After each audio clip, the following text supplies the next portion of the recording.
Olá, bem-vindo, bem-vinda a mais um programa Palavra Ética aqui na TVC BH, a TV comunitária de Belo Horizonte. Eu sou Gilvander Luiz Moreira. Estamos na última semana do segundo turno para a eleição presidencial no Brasil.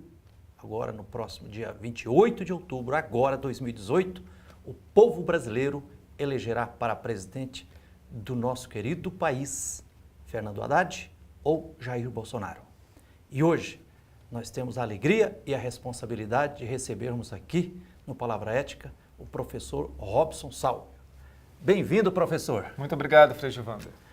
Professor Robson Salvio Reis Souza é doutor, professor da PUC Minas, é também assessor do Centro Nacional de Fé e Política Dom Helder Câmara, da CNBB, da Conferência Nacional dos Bispos do Brasil, foi coordenador da Comissão da Verdade no Estado de Minas Gerais, é também membro do Conselho Estadual dos Direitos Humanos e também integrante do Fórum Brasileiro de Segurança Pública. Professor Robson, primeiro, obrigado por você ter aberto uma brechinha na sua extensa agenda lá para estar conosco aqui. Professor Robson, estamos na reta final aí do segundo turno da eleição para presidente no Brasil. Parece que uma cortina de fumaça muito grande, fomentada pela ideologia dominante, as ideias da classe dominante que tentam beneficiar os interesses do grande empresariado brasileiro, do capital nacional e internacional, né? E também as tais de fake news, né? Falsas notícias, estão, parece que, contaminando o processo eleitoral agora.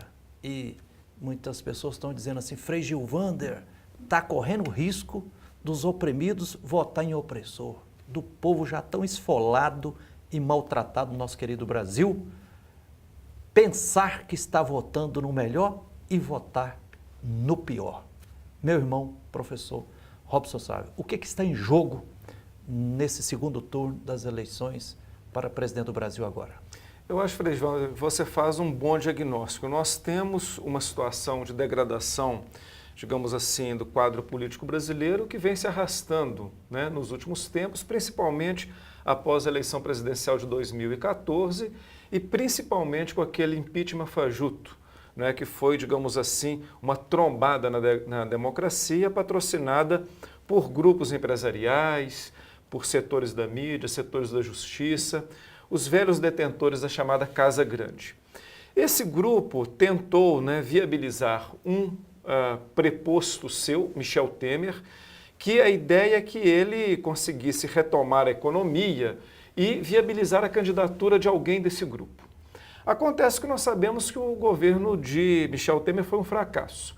Ele não conseguiu atingir aquilo que era o ideal dos liberais, que era fazer as reformas. Aumentou o desemprego, inclusive, né? Aumentou o desemprego, houve reação popular, a reforma da Previdência não passou. Então foi um fracasso no plano econômico, a economia não deslanchou, pelo contrário, né? Os indicadores econômicos são pífios. E o que sobrou para esse grupo, né? Essa coalizão fortíssima que envolve banqueiros, latifundiários, né? O chamado establishment da sociedade, né? Quer dizer, o status quo, aqueles grupos de elite, precisavam de viabilizar alguém que pudesse manter os seus interesses. E os seus interesses significa, na verdade, afrontar tudo aquilo que foi a conquista da Constituição Federal de 1988. E na corrida eleitoral do primeiro turno, ficou claro que os aliados desse grupo não tiveram nenhuma viabilidade eleitoral, Alckmin e Meirelles, e sobrou então essa opção de um sujeito que provavelmente numa outra condição não teria uma boa votação, pelo que ele é, pelo que ele representa, mas que ele, na verdade, acaba consolidando, por um lado, né, expectativas desse grupo ultraliberal, dos empresários, dos grandes empresários, dos latifundiários, de setores do sistema de justiça, né? E, por outro lado, também, de alguma forma, ele acaba capturando um sentimento muito difuso de raiva, de frustração, né? De uma ideia que foi muito passada pela mídia de criminalização da política. Claro que você está falando de Jair Bolsonaro. Exatamente. Então, esse candidato, ele representa tudo isso. É como se fosse uma espécie de uma represa que tem ódio, tem rancor, tem frustração, tem grupos que querem uma sociedade de mentalidade escravocrata, que não aceita a inclusão social. Tudo isso está mais ou menos, digamos assim, consolidando essa candidatura. Por outro lado, nós temos um candidato que é do campo da democracia, que é do campo popular, né? Fernando Haddad. Fernando Haddad, que tem inclusive, né, o PT no governo, a gente pode fazer qualquer autocrítica, erros na política fiscal, na política econômica, algumas parcerias com grupos políticos que não deveriam ter feito, mas o PT nasceu e sempre atuou dentro dos marcos da democracia, do Estado do Direito, para viabilizar aquilo que foi a Constituição Federal de 88 na perspectiva de ampliação do Estado social. E aí, um dos erros muito grandes que a gente tem visto, inclusive nessas notícias falsas, é de colocar os dois como se fossem dois radicais, né? Como se estivessem no mesmo, digamos assim, no mesmo... Dois extremos. Nos dois extremos, né? E isso não é correto, né? Na verdade, nós temos um candidato de extrema direita, radical, não é? Que na verdade trabalha numa perspectiva de um Estado mínimo para atender às demandas ultraliberais e de forma autoritária para controlar e reprimir movimentos sociais e a base da sociedade, e um outro que trabalha numa perspectiva de inclusão social. Professor Robson Salve, você que pesquisa há muito tempo e que é militante na defesa dos direitos humanos, tem escrevido muito, contribui muito, inclusive você contribui na assessoria dos bispos na Arquidiocese de Belo Horizonte, né, no núcleo de estudos de fé e política. Por exemplo, tem muita gente que está sendo seduzida pensando e assim, achando que é o máximo quando Bolsonaro, que está há 28 anos como deputado federal, vem insistindo que para chegar à paz social e à segurança pública tem que ter mais repressão, tem que liberar o comércio de armas, tem que semear arma no tecido social, tem que endurecer. Essa política de armamentismo, militarismo, mais repressão, mais polícia, armai-vos uns aos outros, isso pode resultar numa verdadeira segurança pública em paz social? Não. Todos os estudos que nós temos dezenas de estudos do IPEA, do Fórum Brasileiro de Segurança Pública, IPEA, o Instituto de Pesquisa Econômica Aplicada, Fundação Getúlio Vargas, Fórum Brasileiro de Segurança Pública, e todos são unânimes. Menos armas, menos crimes. Então, em questão das armas, não há nenhuma dúvida de que a quantidade de armamento aumentará não somente a letalidade, que no Brasil já é terrível, são 62 mil homicídios por ano. Detalhe, 40% desses crimes são crimes de motivação fútil, porque alguém está armado e mata o outro sem nenhuma dó, sem nenhuma pena. Perde a cabeça na hora. Exatamente, e a tendência é aumentar muito, né? As pessoas pensam que homicídio somente dá entre crime organizado, nada disso. É uma parte, tem a ver com disputa de território de droga. Agora, além disso, políticas de adensamento penal, por exemplo, recrudescimento penal, no Brasil, o que é que nós temos hoje? A terceira maior população prisional, 750 mil presos, sendo que dentro das unidades prisionais, as organizações criminosas comandam o crime do lado de fora. E a tendência de você ter um aumento prisional sem condições de infraestrutura das prisões é que esse recrudescimento das organizações prisionais, dessas organizações criminosas que estão nas prisões, esse recrudescimento vai aumentar. Ou seja, nós podemos dar um exemplo, Frei Gilvander, do que está acontecendo no Rio de Janeiro nos últimos tempos, né? Investiu-se numa política de recrudescimento da força, exército nas ruas, muitos militares armados, aprisionamento, etc. e tal. Qual o resultado? Primeiro, custos econômicos imensos. Segundo, aumento da morte das pessoas que não tem nada a ver com crime. Estão matando mais gente e muita gente inocente. E mais, aumentou muito a letalidade dos policiais. E os policiais, eles entendem muito bem que confronto armado, também eles acabam sendo vítimas, não é? Porque sempre há o inimigo também armado para confrontar. Então, não é através de políticas de recrudescimento penal, armamento e adensamento do sistema prisional que nós vamos resolver o problema da violência no Brasil. A violência no Brasil, ela tem um problema estrutural que tem a ver com a imensa desigualdade, a presença social e econômica. social, econômica, de gênero, étnico-racial. Essas desigualdades elas têm que ser enfrentadas, não é? E por outro lado, você tem que criar condições de que as pessoas e os jovens possam se inserir na sociedade de consumo e não procurar outra atividade, inclusive atividade criminosa. Então é com políticas estruturais é que nós resolveremos o problema da violência e não com políticas de recrudescimento penal. Você entende que no plano de governo, pelo histórico e pela que o Fernando Haddad está propondo, vai mais nesse sentido? Sim. De mexer de fato nas causas da violência social? E aí, Frei Wander, é muito importante que quando qualquer partido, qualquer político trabalha nas causas estruturais, nós não podemos pensar que as ações serão imediatistas. Fazer uma invasão de um local, parece que tudo resolveu naquele momento, mas tampou na realidade depois quando sai... Só abafa ali? Agora, mudar a estrutura, por exemplo, de uma comunidade altamente vulnerável pela violência, o que significa investir em infraestrutura urbana, iluminação pública, rede de esgoto, novas escolas, novos postos de saúde, creches comunitárias e CRAS, isso demora muito, área cultural para os jovens, isso demora muito mais. Então as pessoas têm que ter essa dimensão, que reformas estruturais, elas são mais custosas. Políticas de prevenção demoram mais tempo, mas é a única forma de nós enfrentarmos esse verdadeiro genocídio, principalmente dos jovens e dos jovens negros do nosso país.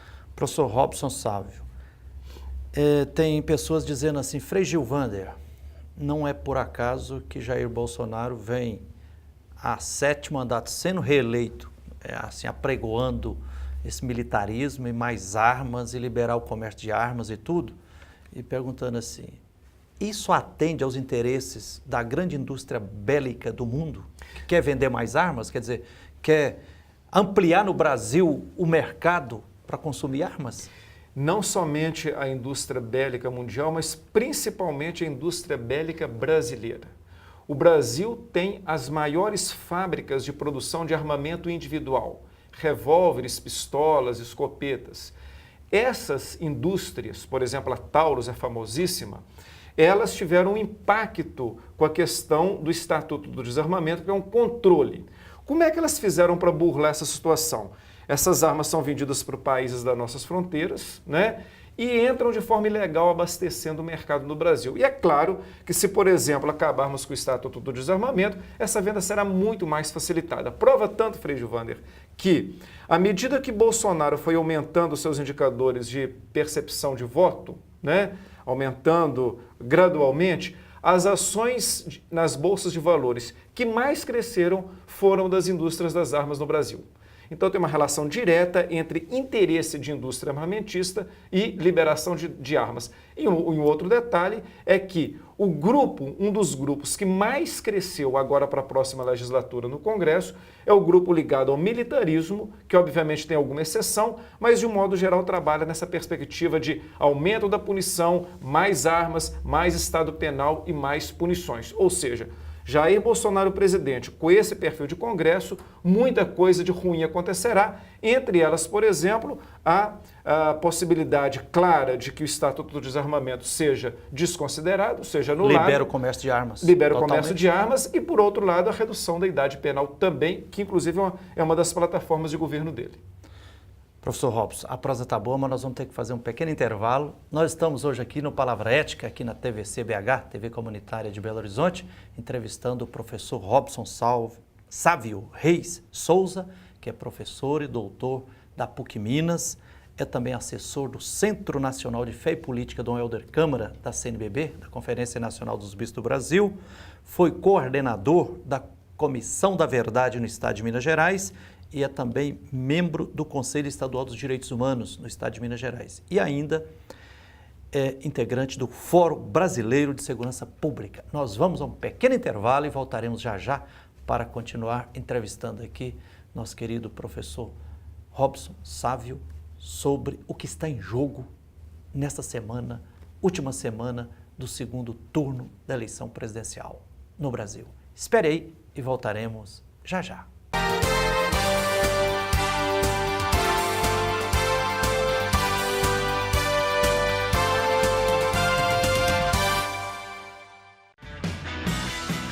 Venha gravar sua peça audiovisual na TVC Produções. Além dos melhores equipamentos que garantem qualidade estética de som e imagem, nossos estúdios contam com revestimento acústico, ar-condicionado, chroma key, teleprompter e tudo o que você precisa para gravar o melhor vídeo para o seu projeto. Entre em contato e faça um orçamento. Ligue 31 3024 2755.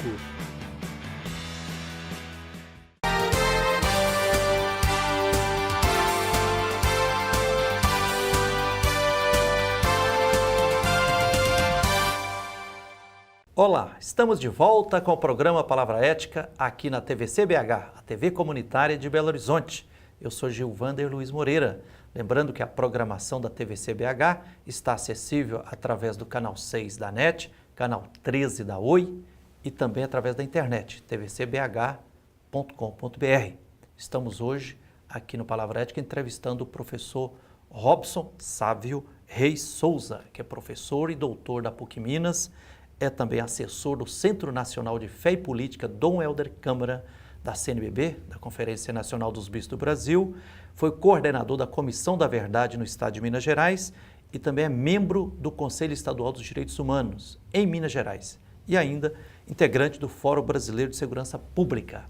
Professor Robson Sávio, estamos na última semana do segundo turno para a eleição presidencial, agora no próximo domingo, 28 de outubro, agora 2018, o povo brasileiro elegerá para presidente Fernando Haddad ou Jair Bolsonaro.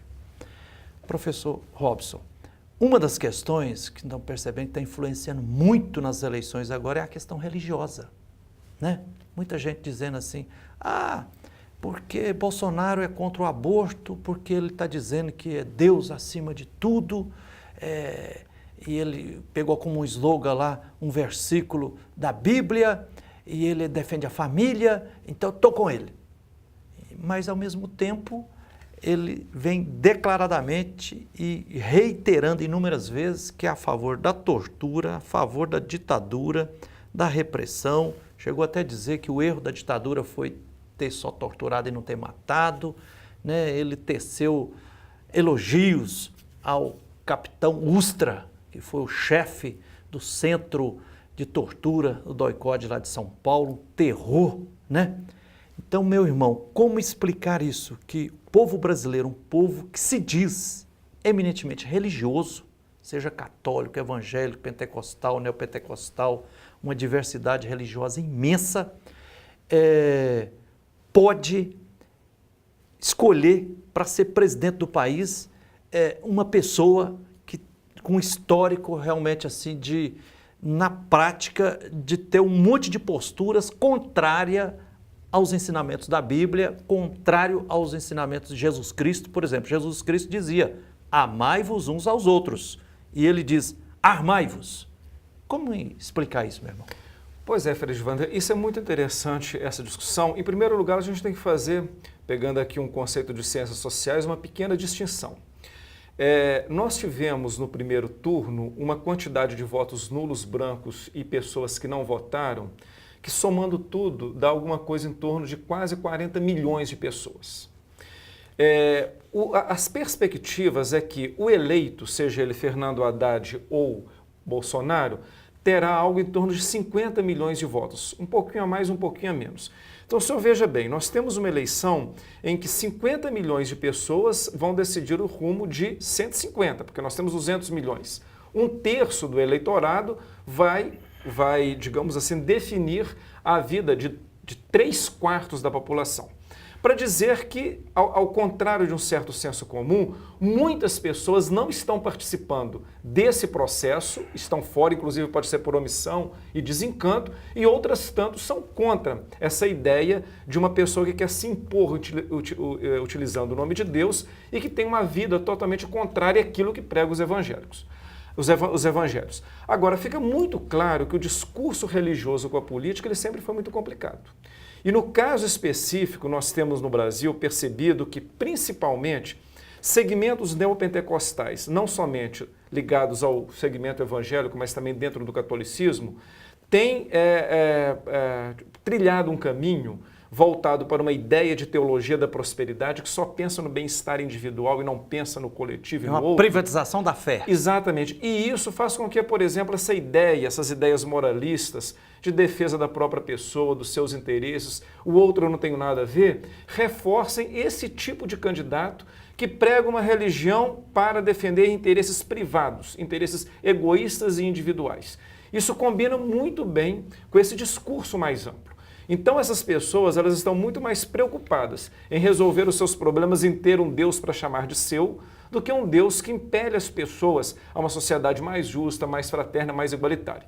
Isso por um lado. Por outro lado, Feijivando, o senhor já vai convir comigo, eu já estive aqui no seu programa falando sobre isso, nós temos uma cultura que é uma cultura muito autoritária, muito machista, muito vingativa, inclusive de base religiosa. Racista também. Racista. E, infelizmente, as religiões, o cristianismo no Brasil, não conseguiu trabalhar isso profundamente. O senhor veja bem, o cristianismo conviveu com a ditadura, conviveu com a escravidão, convive com o genocídio da população negra como se fosse algo natural. E o Bolsonaro falou que se ele for eleito, indígena não vai ter direito a nenhum centímetro de terra e ele está falando o tempo todo que vai retomar as terras dos indígenas que já estão demarcadas. Pois é, então faltou muito profetismo também das nossas igrejas cristãs de dizer que uma estrutura como essa, ela é ruim aos olhos de Deus e que Deus não pode aceitar.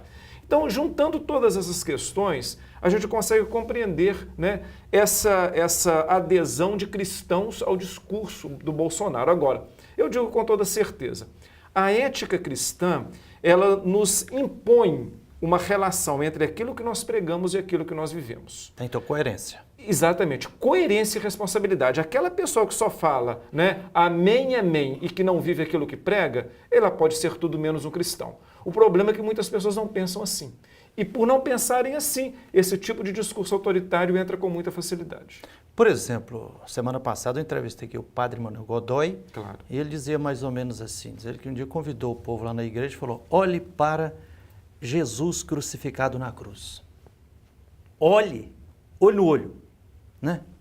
Ele falou, se nós somos discípulos e discípulas de Jesus Cristo, que foi condenado à pena de morte, à crucificação, foi torturado pelos podres poderes da época, né? Poder da religião oficial, institucional, poder econômico e poder religioso.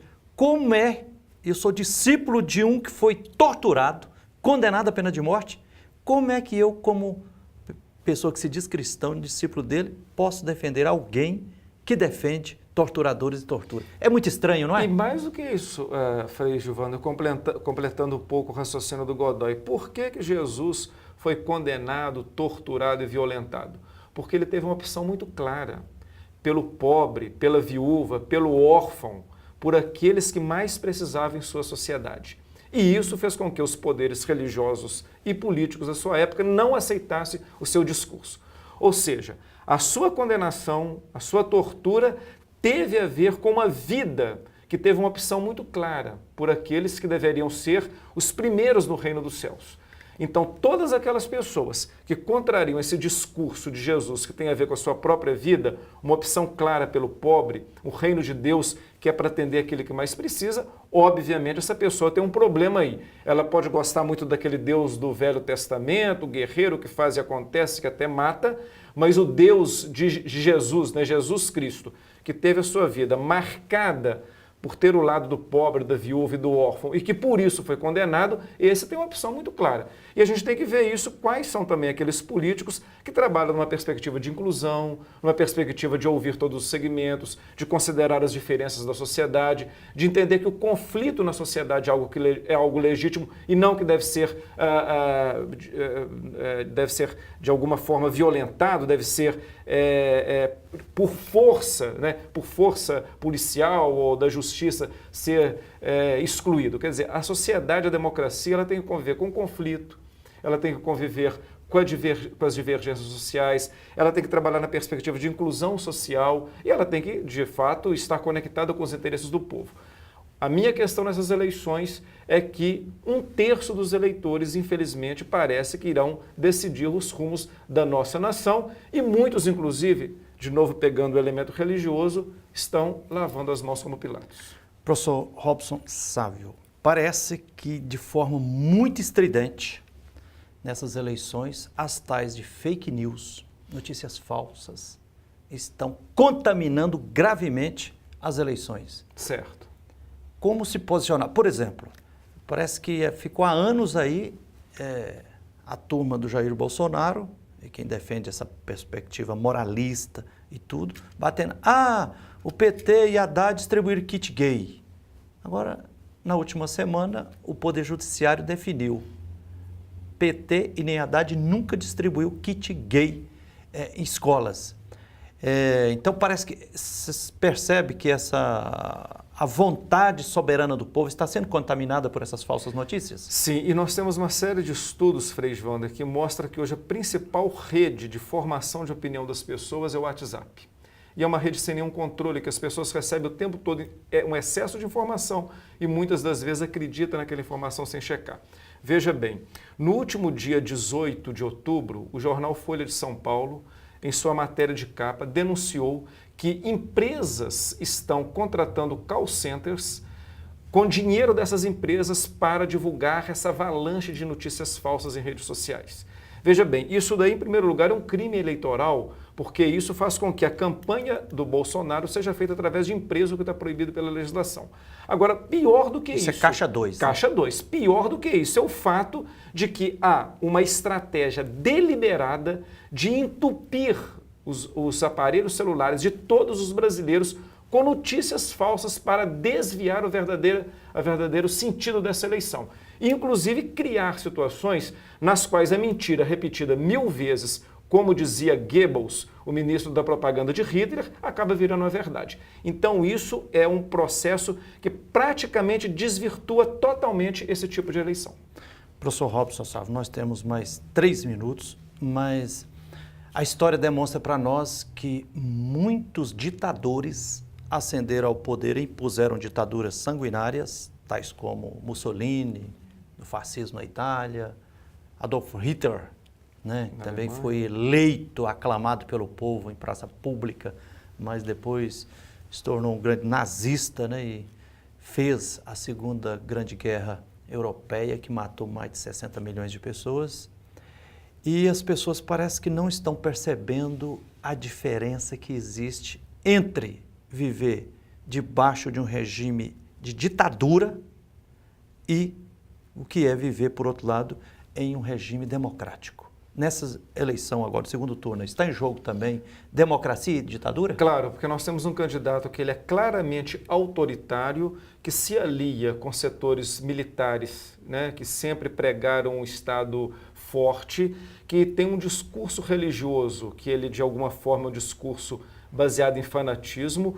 A junção desses 3 elementos, né, digamos assim, é a porta de entrada para você ter um ditador que ainda mais tem o apoio do poder econômico, fortíssimo. E por outro lado, você tem um candidato que nós já sabemos que, apesar do seu partido ter tido erros, ele está baseado dentro do Estado Democrático de Direito. A proposta é muito clara e nós não podemos aceitar em hipótese nenhuma de que essa discussão do radicalismo prospere. Então nós temos uma opção por um candidato que ele sinaliza por um Estado autoritário, que pode se tornar um Estado ditatorial, e um outro que sinaliza na perspectiva de um Estado democrático, capaz de negociar com os vários segmentos da sociedade e aprofundar a nossa democracia, o que é fundamental nesse momento de crise. Você foi coordenador da Comissão da Verdade aqui, apurou os crimes e as torturas da ditadura militar. O que o povo brasileiro tem a perder se reingressarmos em uma nova ditadura? Tem a perder tudo, porque, na verdade, o que nós sabemos da ditadura foi a história oficial. Eu aconselho as pessoas, Frei Wander, a entrar no site da Comissão da Verdade, comissãodaverdade.mg.gov.br, e veja aqui em Minas Gerais o que aconteceu, né? Aumento da especulação e de grilagem de terras por grandes fazendeiros, a associação de militares com grandes empresários, expulsão de indígenas e camponeses, mortes e perseguições de pessoas, todo tipo de corrupção envolvendo empresas que se associavam aos militares para, digamos assim, conseguir ampliar os seus negócios dentro do Estado. Tortura. E muita tortura e muita violência. Essa história é pouco conhecida oficialmente, mas tanto o relatório da CNV, Comissão Nacional da Verdade, que está disponível, quanto o relatório aqui da Comissão da Verdade de Minas, tem farto material de pesquisa sobre isso. As pessoas podem ir lá e consultar. Democracia pode ter muitos problemas, mas é 1000 vezes melhor do que qualquer tipo de ditadura. Sim, porque a democracia tem 3 características: ampliação de direitos, possibilidade do conflito e respeito ao que o povo quer. E disso nós não podemos abrir mão. Professor Robson, muito obrigado pela presença aqui. Grande abraço. Espero que esse programa Palavra Ética com o professor Robson Sávio ajude a lançar luzes sobre esse momento conturbado e a decisão seríssima que temos que tomar no próximo domingo, dia 28 agora de outubro de 2018. Obrigado pela atenção e até o próximo Palavra Ética.